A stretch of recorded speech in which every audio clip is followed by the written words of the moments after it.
الأكل بيكمل مع بيبسي. يلا ناو.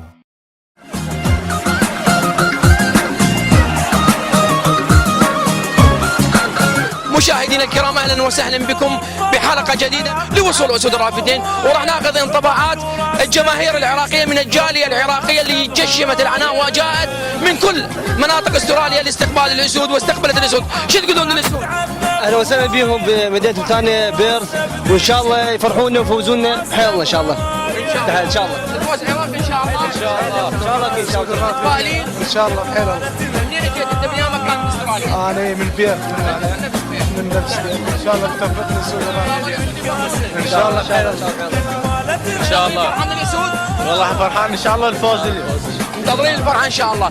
مشاهدينا الكرام، الجماهير العراقيه والاعلام العراقي وكل عربي ينتظر الفرحه من اسود الرافدين، وان شاء الله اسود الرافدين قادرين على صنع الفرحه. استمروا معنا.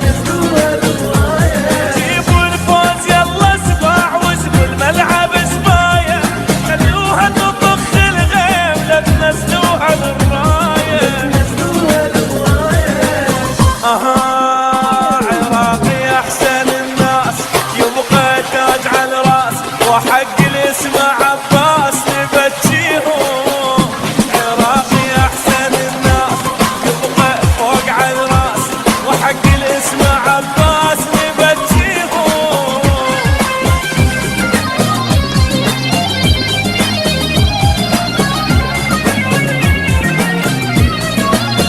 كابتن الحمد لله على سلامتكم.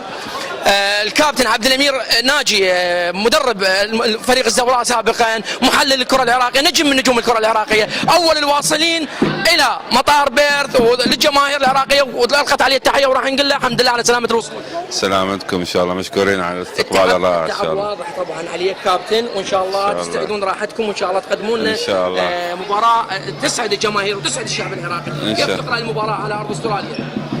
انا قلت لك احنا هذول اليوم ماصلين، وان شاء الله الايام القادمه موجودين، يعني ان شاء الله احنا كل شيء جاهزين ان شاء الله. يعني ما اقدر اتكلم اكثر من هذا اقول يعني، لكن الايام القادمه ان شاء الله امور كثيره راح تتغير. الجمهور جاي انتظر، احنا هم ذولا يعني سلاح احد الاسلحه اللي نقاتل بها ان شاء الله. يضاف لنا. سألت انا هسه قبل شوي عضوة الاتحاد الاسيوي، عضوة الاتحاد الاسترالي، قالت الفريق العراقي فريق كبير، فريق يمتاز بروح القتال، فريق ما يدرس فريق العراقي، اذا صعد عنده الرتم والغيره يعني حتى هم فاهمين هاي الفتره. اكيد هاي حاله موجوده بالكره العراقيه، يعني انه اللاعب دائما يخرج يعني في اوقات حرجه او صعبه، يكون دائما في ظروف انه، فلهذا واحده من المهمات الصعبه على الفرق الاخرى انه كيفيه قراءه اللاعب العراقي، يعني متى يكون عطاء في القمه ومتى يكون عطاء منخفض نوعا ما، لكن احنا دائما ان شاء الله في مباريات الصعبه والمهمات الصعبه لاعبينا جاهزين. الحمد لله والشكر على كل حال، مبروك. يعني والله تفاجئنا بالجمهور العراقي حقيقه، مو بعيده عليهم، ان شاء الله يعوض لهم اياه ان شاء الله بالملعب، ونحرز 3 نقاط نهدي لهم اياه ان شاء الله. ان شاء الله تحققون النصر. كابتن حبيب قلبي سامان حط المايك الحمد لله على سلامة الوصول. تعبانين؟ شو تقولون للجمهور العراقي اليوم؟ الجمهور جاي يعازركم اليوم، الجمهور العراقي من وقت مبكر اجى للمطار ويستقبلكم، شو تقولون لهم؟ طبعا بسم الله الرحمن الرحيم، مشكورين الجمهور العراقي يا معروف وقوتهم مع المنتخب العراقي، ان شاء الله يا ابو الرجل فرح ان شاء الله. حبيب قلبي سلام للولد كلهم. اولا احنا فرحانين بوجود جماهير، وان شاء الله نوعدهم ونقدم الافضل، وان شاء الله نوعدهم نتيجه ايجابيه ترضيهم ونفرحهم ان شاء الله. على هو الجمهور، انت كسب الشعبيه كبيره بعد الاولمبياد، وانت لاعب تستحق ان تكون في الدوريات الاوروبيه، الجمهور جاي يعازركم من وقت مبكر، شو تقولوا لهم؟ اول شيء بسم الله الرحمن الرحيم، الحمد لله والشكر، ونشكر الجماهير اللي عازرتنا في المطار، وان شاء الله يا مان ان شاء الله نطلع 3 نقاط ونفرحهم ان شاء الله، ونفرح الشعب العراقي. فرحتنا بالاولمبياد، ان شاء الله تفرحنا. والله اكيد هذا الشيء يفرحنا، لانه حضور الجمهور يعطينا دافع اكثر للعب، وان شاء الله يا رب ما نخذل هذا الجمهور اللي حضر بالمطار، وان شاء الله يا رب نقدم نتيجه تليق بسمعه الكره العراقيه. راح ان شاء الله ما نخيب ظنهم، ان شاء الله ان شاء الله ان شاء الله نقدم الفرحه ان شاء الله. الآن هو الوقت الأمثل للاستثمار العقاري في كندا. أقوى الأسواق العالمية للعقارات. للمزيد من المعلومات اتصل بالخبير العقاري علاء يوسف، صاحب أعلى مبيعات لشركة ريماكس ل4 سنوات متتالية.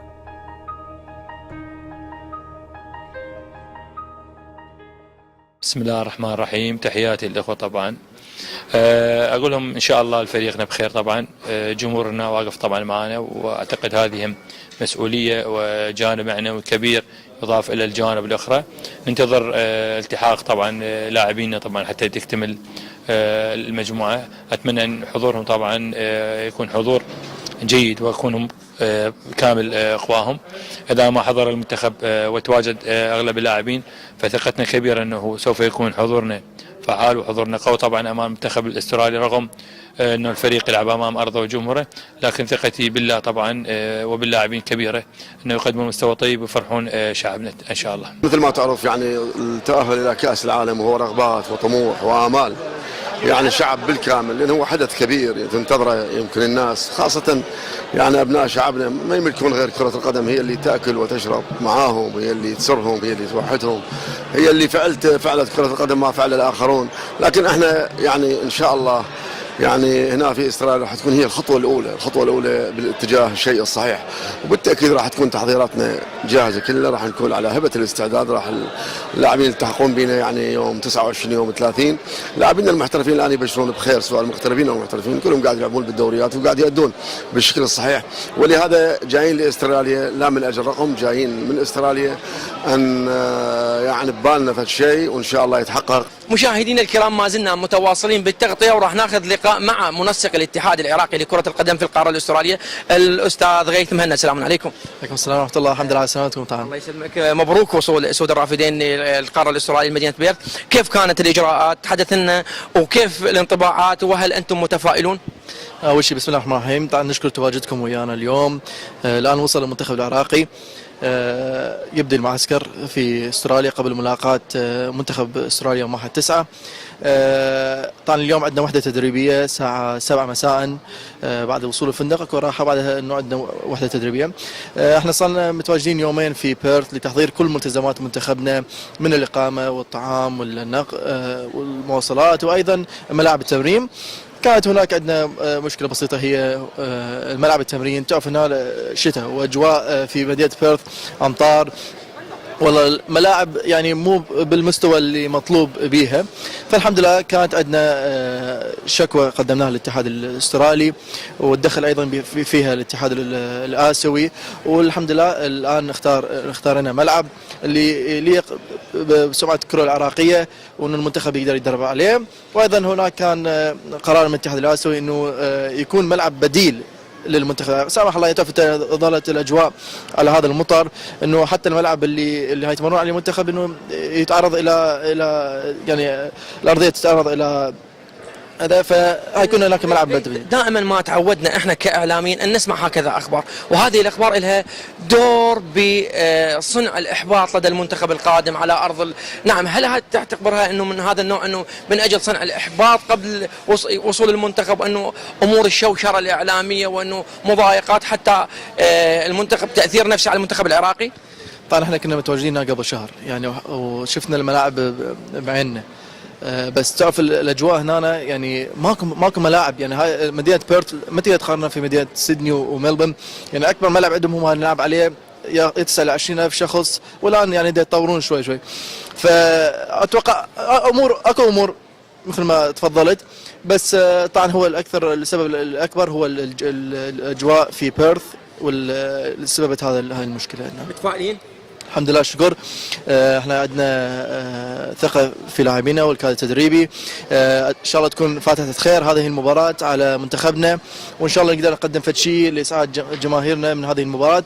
طبعا ايضا نشكر الجالية العراقية المتواجدة في مدينة بيرث لحضورها للمطار ولمساندة منتخبنا، وطبعا هم اللاعب 12، وان شاء الله نقدر نقدم لهم فد شيء في هذه المباراة. يا عراق يومك هاليوم، يا عراق شد حيلك قوم، يا عراق يومك هاليوم، يا عراق شد حيلك قوم، هاليوم يومك هاليوم، يا عراق شد حيلك قوم، يا عراق يومك هاليوم، يا عراق شد حيلك قوم. يوم ليس كالأيام العادية تعيشها هذه المدينة الهادئة المنعزلة في القارة الأسترالية، والسبب هو قدوم أسود الرافدين إليها، فأينما حل العراقيون حلت معهم الفرحة والابتسامة والاحتفال. مشاهدينا انتهت تغطيتنا لهذا اليوم، انتظرونا بتغطيات أخرى عبر معرض الكرة العراقية المصور. رفعتوا راسنا بذيك، رفعوا راسنا بها